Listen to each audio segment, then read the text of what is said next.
नमस्कार मित्रों, इल्विन क्लासेस के यूट्यूब प्लेटफॉर्म पे आपका बहुत बहुत स्वागत है। हम करंट अफेयर्स की कक्षा के साथ फिर उपस्थित हैं। आज का हमारा जो करंट अफेयर्स का विषय रहेगा वो है कि बाल श्रम के विरुद्ध विश्व दिवस। बाल श्रम के विरुद्ध बाल श्रम की समाप्ति कैसे की जाएगी, उसके लिए विश्व दिवस कब मनाया जाता है।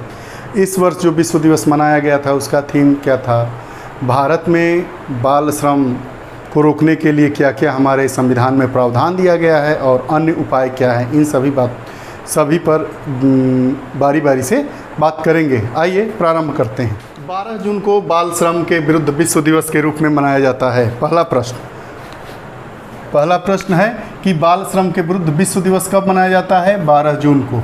चूँकि ये करंट का टॉपिक है और परीक्षा की दृष्टि से सभी कक्षाओं को केंद्र में रखकर कि परीक्षा का यह विषय है करंट अफेयर्स का, तो आएगा, इसलिए इसमें ज़्यादा से ज़्यादा आंकड़ों की बात की जाती है। आंकड़े दिए जाते हैं जो परीक्षा में अगर प्रश्न आ जाए तो आप सुगमता से उसको हल कर सकें। तो बाल श्रम के विरुद्ध विश्व दिवस कब मनाया जाता है। 12 जून को। अब कब से मनाया जाता है, किस संगठन ने इसका प्रारंभ किया, तो आइए उसकी बात करते हैं। प्रारंभ इसका कब से हुआ, अर्थात बाल श्रम के विरुद्ध जो विश्व दिवस मनाया जाता है उसका प्रारंभ कब से हुआ, तो वैश्विक स्तर पर। वैश्विक मतलब पूरे विश्व के स्तर पर। वैश्विक मतलब पूरा विश्व एक इकाई के रूप में जब हो जाता है, एक हो जाता है, तो वैश्विक स्तर है। तो वैश्विक स्तर पर बाल श्रम की समाप्ति हुई। क्या इसका मोटो क्या था कि बाल जो श्रम है, जो चाइल्ड लेबर है, उसकी समाप्ति कैसे हो। तो उसकी समाप्ति हेतु आवश्यक कार्रवाई और प्रयासों पर ध्यान केंद्रित करने के लिए, जो बाल श्रम की समाप्ति के लिए आवश्यक कार्रवाई है और उनके प्रयास है, उस पर ध्यान केंद्रित करने के लिए अंतर्राष्ट्रीय श्रम संगठन ILO ने वर्ष 2002 से 12 जून को बाल श्रम के विरुद्ध विश्व दिवस की शुरुआत की। प्रारंभ कब से हुआ, वर्ष 2002 से 12 जून को अंतर्राष्ट्रीय श्रम संगठन ने बाल श्रम की समाप्ति हेतु आवश्यक कार्रवाई और प्रयासों पर ध्यान केंद्रित करने के उद्देश्य से वर्ष 2002 से 12 जून को प्रत्येक वर्ष बाल श्रम के विरुद्ध विश्व दिवस के रूप में मनाया जाता है। यह एक वैश्विक प्रयास था। अंतर्राष्ट्रीय श्रम संगठन नामक एक वैश्विक संस्था है जो इस दिवस का आयोजन करती है और उन्होंने तय किया कि 12 जून को यह दिवस प्रत्येक वर्ष मनाया जाएगा। वर्ष 2002 से वैश्विक स्तर पर बाल श्रम की समाप्ति हेतु आवश्यक कार्रवाई और प्रयासों पर ध्यान केंद्रित करने के लिए अंतर्राष्ट्रीय श्रम संगठन ILO ने वर्ष 2002 से 12 जून को बाल श्रम के विरुद्ध विश्व दिवस की शुरुआत की। अब क्या है, ये क्यों मनाया जाता है, तो इसके बारे में कुछ और बातें हैं, उसको भी देखते हैं। अगर आ जाए आपका GS के पेपर में लिखने के लिए, तो यह अगर आपके पास कुछ जानकारियाँ रहेंगी तो आप लिख सकते हैं। यह दिवस बाल श्रम को समाप्त करने के संदर्भ में जागरूकता का प्रसार करता है। यह जो दिवस है वो बाल श्रम को समाप्त करने की दिशा में जागरूकता को बढ़ाता है। लोगों के बीच कैसी जागरूकता है कि अगर बाल श्रम कर रहे हैं तो कितने लोगों का जीवन बर्बाद हो रहा है। उस समय जो हमारा भारत है विकासशील अवस्था में है, तो विकसित होने की अवस्था में उससे क्या होगा, लेट लतीफ़ी होगा और भी समाज में कई प्रकार की कुरीतियाँ आएंगी। तो यह इसका जो मुद्दा है कि यह दिवस बाल श्रम को समाप्त करने के संदर्भ में क्या है, बाल श्रम को समाप्त कर देना है, जागरूकता का प्रसार करता है, साथ ही ऐसी कार्रवाइयों को प्रस्तुत करता है जो बाल श्रमिकों की दुर्दशा को उजागर करे तथा उनकी मदद कर सके।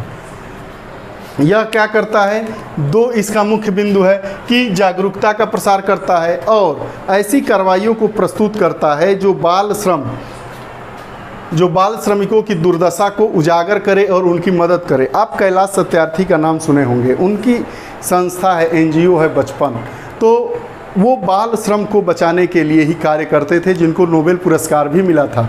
तो वैसी संस्थाएं जो हैं उनको प्रोत्साहित करता है, जो उनके प्रयास है उनको उजागर करता है, लोगों में जागरूकता फैलाता है कि बाल श्रम एक कुरीति है। सती प्रथा जैसे एक कुरीति थी, उसको समाप्त किया गया, वैसे बाल श्रम भी एक कुरीति है, इसको भी समाप्त किया जाना चाहिए। और इनके प्रयास को, इनकी कार्रवाइयों को क्या लाता है, पटल पे लाता है, उनको दिखाता है कि जागरूकता कैसे फैलाई जाए। इन सब चीज़ों पर ध्यान केंद्रित करके यह दिवस मनाया जाता है, इसका ये उद्देश्य है। अब यह दिवस है, अब इसमें कौन कौन से लोग आएंगे, लाखों लोग आते हैं, अलग अलग प्लेटफॉर्म से आते हैं। ये सरकारों, नियोक्ताओं मतलब जो नौकरी देते हैं, नियोक्ता मतलब जो लोग नौकरी देते हैं, नियोक्ताओं, श्रमिक संगठनों, नागरिक समाज के साथ साथ विश्व भर के लाखों लोगों को एक मंच प्रदान करता है। यह जो दिवस है वह क्या करता है? सरकारों, नियोक्ताओं, श्रमिक संगठनों, नागरिक समाज के साथ साथ विश्व भर के लोगों को एक मंच प्रदान करता है। के विरुद्ध विश्व दिवस जो 12 जून 2022 को मनाया गया था, 2002 से प्रत्येक वर्ष मनाया जा रहा है, तो उसका थीम क्या था? इस वर्ष का क्या थीम था कि 2022 से 2023 के बीच में हम जब 2023 में बाल श्रम दिवस, बाल श्रम के विरुद्ध विश्व दिवस मना रहे होंगे, तो हम किस थीम को लेकर चले हैं, उस दिशा में जो प्रयास किया गया है, जिस विषय को केंद्रित रखकर हम अपना फ्रेमवर्क तैयार कर रहे हैं, क्या हम कितनी प्रगति पाए हैं। इसलिए इस थीम को किसी भी सम्मेलन या कोई भी दिवस मनाया जाता है, उस थीम को रखा जाता है। हम इस थीम के द्वारा एक साल, एक वर्ष जो चीज़ें होंगी इसको कम करने की, बाल श्रम को कम करने की दिशा में उन चीज़ों पर फोकस करके इस थीम को अपनाते हुए कार्य करेंगे। तो इस वर्ष का यह थीम क्या था 2022 का, कि बाल श्रम को समाप्त करने के लिए सार्वभौमिक सामाजिक संरक्षण, universal social protection to end child labour. बाल श्रम को समाप्त करने के लिए, बाल श्रम को कैसे समाप्त किया जाएगा? सार्वभौमिक सामाजिक संरक्षण, कैसे सार्वभौमिक सामाजिक संरक्षण किया जाए बाल श्रम को रोकने के लिए, समाप्त करने के लिए, इस वर्ष का थीम था। इंग्लिश में भी दे देता है, universal social protection to end child labour. अब भारत में बाल श्रम की स्थिति क्या है? भारत में बाल श्रम की स्थिति क्या है, इसके बारे में आइए थोड़ी सी बात करते हैं। ILO, अंतर्राष्ट्रीय श्रम संगठन, ILO मतलब अंतर्राष्ट्रीय श्रम संगठन द्वारा बाल श्रम को ऐसे कार्य के रूप में परिभाषित किया गया है। पहले ILO द्वारा, अंतर्राष्ट्रीय श्रम संगठन द्वारा बाल श्रम को किस कार्य के रूप में? एक ऐसे कार्य के रूप में परिभाषित किया गया है जो बच्चों को, उनके बचपन को, उनकी क्षमता को, उनके विकास को, उनके बचपन को, उनकी क्षमता को, उनके गरिमापूर्ण जीवन जीने से वंचित करता है। क्या करता है? यह बच्चों के, उनके बचपन को छीन लेता है, उनके गरिमापूर्ण जीवन को छीन लेता है, जीने के अधिकार को छीनता है और उनकी क्षमता का विकास नहीं होने देता है। जैसे छोटे बच्चे हैं, 14 साल से नीचे बाल के बच्चे जब काम करते हैं उसको बाल श्रम। आप देखे होंगे प्रत्येक दुकानों पर, जो चाय की दुकानों पर छोटे छोटे बच्चे काम करते हैं, घरों में काम करते हैं। आप जाएंगे तो ट्रैफिक पे आप देखेंगे कि बच्चे आ जाते हैं गाड़ियों का ग्लास साफ़ करने, कुछ कुछ लेकर बेचते हैं। तो यह बाल श्रम हमारे देश में कितना बड़ा है, इसको हम देखकर इसका अंदाज़ा लगा सकते हैं। यह रिपोर्ट कह रही है कि प्रत्येक 100 जो लेबर हैं, मतलब कार्य करने वाले लोग हैं, उसमें 13% बच्चे हैं, बाल श्रम हैं। लगभग यह बात करें, यही यूनिसेफ कहता है कि प्रत्येक 10 में से 1 जो बच्चा है वो बाल श्रम करता है, यह रिपोर्ट बताती है। तो ILO द्वारा बाल श्रम को ऐसे परिस्थिति के रूप में परिभाषित किया गया है जो बच्चों की क्षमता को, उनके बचपन को, उनके गरिमापूर्ण जीवन जीने के अधिकार से वंचित करता है। ऐसे कार्य बच्चों के शारीरिक और मानसिक विकास में बाधक होते हैं। ये जो कार्य क्या होंगे? बच्चे का न शारीरिक विकास होगा न मानसिक विकास होगा, इसमें क्या होंगे? बाधक होंगे। यूनिसेफ के आंकड़ों के अनुसार भारत में कुल कार्यबल का 13% लगभग बाल श्रमिक के रूप में उपलब्ध है। अधिकांश बाल श्रमिक कहाँ कार्य करते हैं? 13%। कुल जो श्रम है उसका 13% बाल श्रम के रूप में यहाँ पे भारत में लोग उपलब्ध हैं। अर्थात लगभग आप कह सकते हैं कि प्रत्येक 10 में 1। अब ये लोग कहाँ कार्यशील हैं, क्या कार्य करते हैं? पटाखों की फैक्ट्रियों में काम करते हैं, चूड़ी उद्योग में काम करते हैं, सड़क के किनारे भोजनालयों और रेस्तरों में काम करते हैं, निर्माण स्थलों तथा घरेलू कार्यों को करने के लिए मजबूर किए जाते हैं। अब जब ऐसे ऐसे कार्यों को करेंगे, सड़क के किनारे जो रेस्तरां है, होटल्स हैं, उनमें काम करते हैं, चूड़ी फैक्ट्रियों में काम करते हैं, फैक्ट्रियों में, पटाखा की फैक्ट्री में काम करते हैं, तो क्या होते हैं? वो शिक्षा से वंचित होते हैं। शिक्षा से वंचित होंगे तो वो अपना अधिकार नहीं पा पाएंगे, जो हमारे संविधान में मूल अधिकार दिया है उनको उनसे कोई मतलब ही नहीं है, वो समझ ही नहीं पाएंगे। तो शिक्षा से वंचित रहने के कारण वो कभी कभी, क्या अक्सर आप अखबारों में सुर्खियों में देखते हैं कि बच्चे यहाँ बेचे जाते हैं। उस पर एक मूवी भी आई थी गजनी, आप देखे होंगे, तो उसमें बाल श्रम को बताया गया है। तो तो अनेक बच्चे तस्करी का शिकार होते हैं। जो बाल श्रमिक होते हैं उनका तस्करी का शिकार भी होता है। शिकार तो किसी का भी हो सकता है, लेकिन मुख्यतः ऐसे बच्चे जो शिक्षा से वंचित होते हैं, होटलों में काम करते हैं, वो अपने प्रति जागरूक नहीं हैं, उनके गार्जियन उनसे दूर रहते हैं, गरीबी, कई कारण हैं। उनको उनको कम उम्र में, 14 वर्ष से कम उम्र में काम करने के लिए कई कारक जिम्मेदार होते हैं, तो वो लोग बच्चे तस्करी का शिकार भी हो जाते हैं। अब बाल श्रम पर संवैधानिक हमारे क्या क्या प्रावधान है, तो अनुच्छेद 21(1) शिक्षा का अधिकार।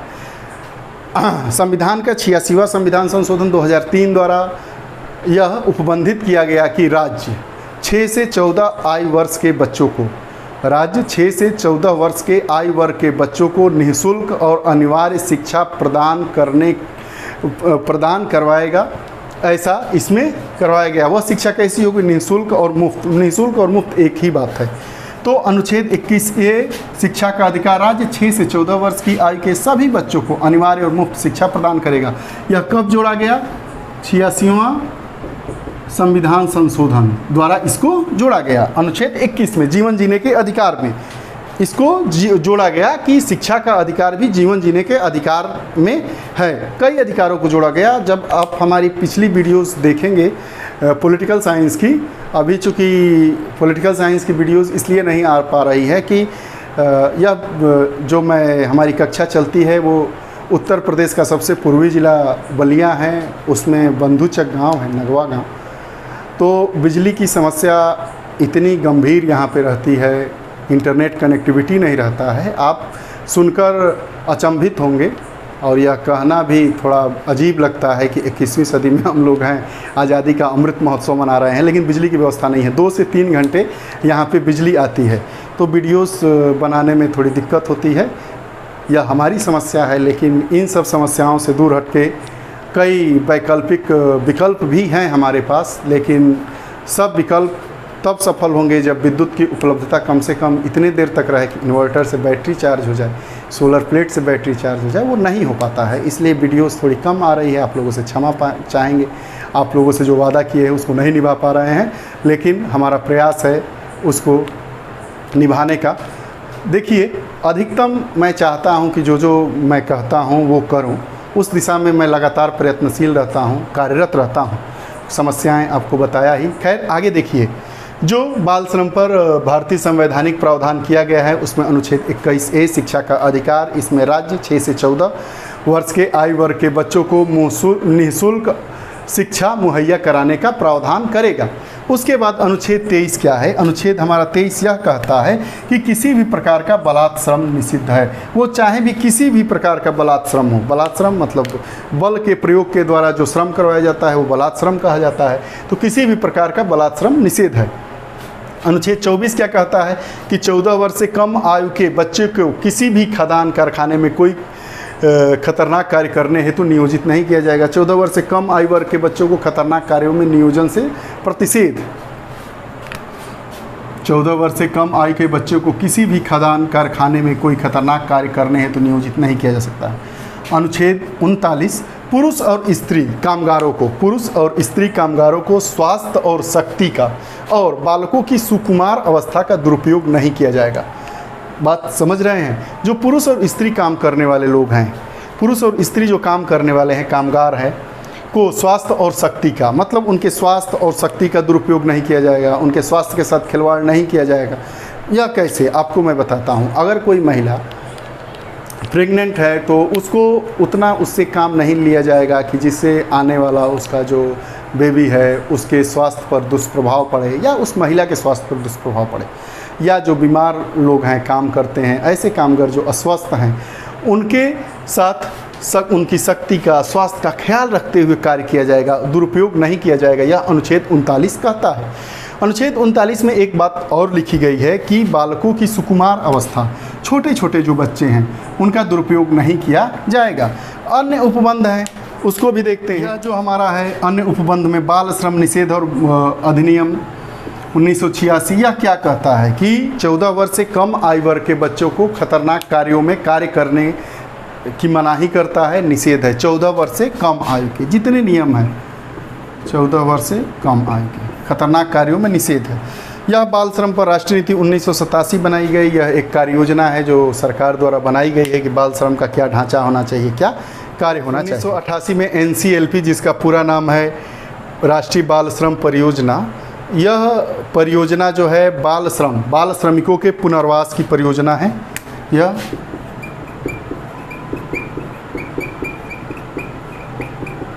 बाल श्रमिकों के पुनर्वास हेतु सेंट्रल की है, केंद्र सरकार की यह परियोजना है। राष्ट्रीय बाल श्रम परियोजना 1988 में लागू की गई, बाल श्रमिकों के पुनर्वास हेतु केंद्र सरकार द्वारा लागू की गई है। बाल और किशोर श्रम निषेध और विनियम अधिनियम, जिसको काल्परा कहते हैं, इस अधिनियम के द्वारा 5 घंटे से ज़्यादा का कार्य नहीं किया जाएगा, नहीं करवाया जाएगा। ये बात बाल श्रम पे हो रही है। तो ये जो अधिनियम हमारा आया काल्परा, बाल और किशोर श्रम निषेध और विनियमन अधिनियम, तो इसमें यह कहा गया कि एक दिन में बच्चों से 5 घंटे से ज़्यादा कार्य नहीं करवाया जाएगा।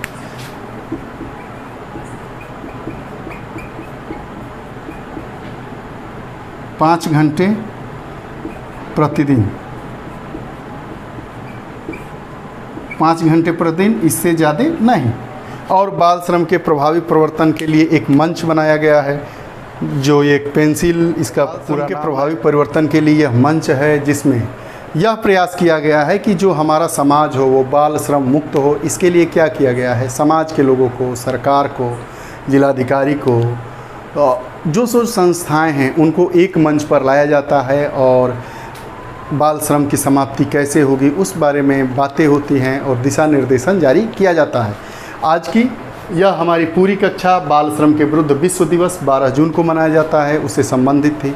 यूनिसेफ क्या कहता है, भारत में बाल श्रम की स्थिति क्या है, हमारा अनुच्छेद, हमारे संवैधानिक उपबंध क्या है, बाल श्रम के खिलाफ अनुच्छेद 21(1) क्या कहता है, अनुच्छेद 23 क्या कहता है, अनुच्छेद 24 क्या कहता है, उसके बाद हमारा अनुच्छेद 39 क्या कहता है। उसके बाद अन्य उपबंध भी हुए हैं, जिसमें यह बताया गया कि बाल श्रम निषेध अधिनियम 1986 यह कहता है कि 14 वर्ष से कम उम्र के बच्चों को कोई खतरनाक कार्य उनसे नहीं करवाया जाएगा।